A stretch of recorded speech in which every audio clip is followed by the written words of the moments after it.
I don't consider player agency. Let's talk session prep. I have had an issue in the past when it came to world building or session prep in general. Now, I've been doing this for a long time and been watching probably all of the same people that you guys have. Colville and the Dungeon Dudes, all the way back in the days of WebDM, who I miss. And when it comes to prepping sessions or prepping for a game, the advice all seems to be very similar. It's fantastic, but similar. You hear a lot of keep it small. Start with just a town. Focus on what your players need. Prep a simple hook that leads them to a simple encounter. We'll figure out the rest later. Now, this all works when we think about what the players need, but it oftentimes kind of broke my brain and was close to leading to some pretty serious burnout. Let's run through it and you tell me if any of it sounds familiar. So I've got 4 players and they need, first of all, somewhere to be. So I make a small town. They need people to interact with. So I come up with a few NPCs, a tavern keeper, maybe a blacksmith, and they're going to need something to do. We're going to start with goblins. So maybe there's a group of goblins down the road and off the beaten path. They need a reason to go after them, so maybe the goblins have taken the farmer's wife, and the farmer will approach the players. Find the girl. Just find the girl.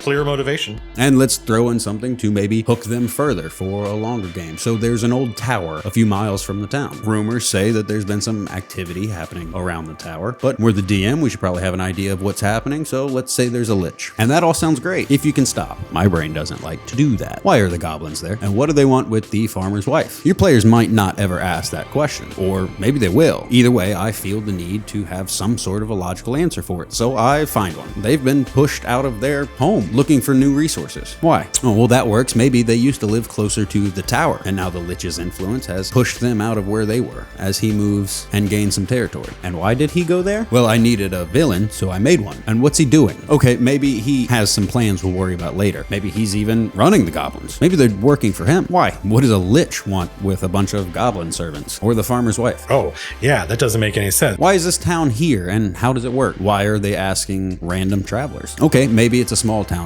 They have a few guards, but those guards are busy. Why? Ooh, maybe they're not busy. Maybe they're secretly in service of the Lich to accomplish his goals, which are... Like I said, this approach works if you need to put a game down for your players, and your players will probably enjoy it nonetheless. But what tends to happen is I want to build, so I start building. I spiderweb in 100 different directions, asking myself 100 different questions, trying to get to the same answer, which I don't know yet. Now, this might not be everybody's problem, but I know at least a few other people have it because I've been asked about it. This would often lead to me prepping endlessly and falling down rabbit holes that never came up and missing what was really important. See, let's fast forward 10 sessions later. Okay, your players took care of those goblins. They returned the farmer's wife. They've made friends among this town. They took care of that hag that they discovered in the woods. They found the cultist infiltrators working for the Lich. They discovered there was a Lich. And now they sit at the base of his tower 10 sessions later. And right before you're about to drop the first dice and start initiative, your ranger looks up and asks, what are you doing? What do you want? Now, I may have at some point thrown out some motivation for the Lich, improv'd it in the game, or maybe came up with something tangentially. But does it make sense? I needed an enemy for my players, so I put one here. Was that the right call? Got the job done, but is it narratively satisfying? So here's what I started doing, and here's what maybe you can do too. Stop prepping. I mean, we're still going to make sure we have the stat blocks for any creatures they may encounter. We might have a couple NPCs created, but as far as prepping for potentials or putting specific challenges in front of our players just because they need challenges, I don't do it. I don't worry about sandbox or railroad. I don't consider player agency. I don't consider the players. I write the story, beginning to end, in its entirety. And I write that story as if the players didn't exist. I write the absolute worst case scenario. I write the darkest timeline. I tell the story of a villain, how he came to be, what he wants, his rise to power, how he decides his goals, and then how he goes about achieving them. And then I write the ending. I write what happens if no one does anything. I end the world. See, if I know exactly what happens if no one intervenes, I'm much more prepared to handle it when they do. I know the villain's motivations. I know what's at stake. I know logically what the next moves would be reacting to the player's decisions because I knew the decisions that would be made without them. I'm not arbitrarily throwing roadblocks up because there's a car coming. I'm building roads. Seriously, try this. The next time you are prepping and you feel yourself stuck or burnout or struggling to find what to concentrate on, what to try and predict, just write the story. You no longer have to worry about an infinite amount of possibilities. You no longer have to try and predict your player's behavior. No decision paralysis. Write the story of your Lich. And this doesn't have to be a novel. This can be bullet points. But define how he got to where he is, why he wants what he wants, what it is he wants, what his plan is to get it, and what happens when he does. And just like that, you are guaranteed to have a villain that is far more compelling. One, because his motivations make sense, and his plan is threatening. You have a world that feels more real, because it is currently reacting to something that is happening, not standing around and waiting for your players to make a decision to then be affected by. You're no longer restrained to thinking about how the party members are going to affect what's around them. That's their job. And of course, you will adapt when they do so. You may be rewriting sections of this story after every session, and that's kind of what we're doing already anyway. But the next time you feel stuck, the next time you feel directionless in your prep or your world building, ask yourself what happens if no one does anything. Find the reason the world needs the heroes. Find the reasons your players are going to love your game.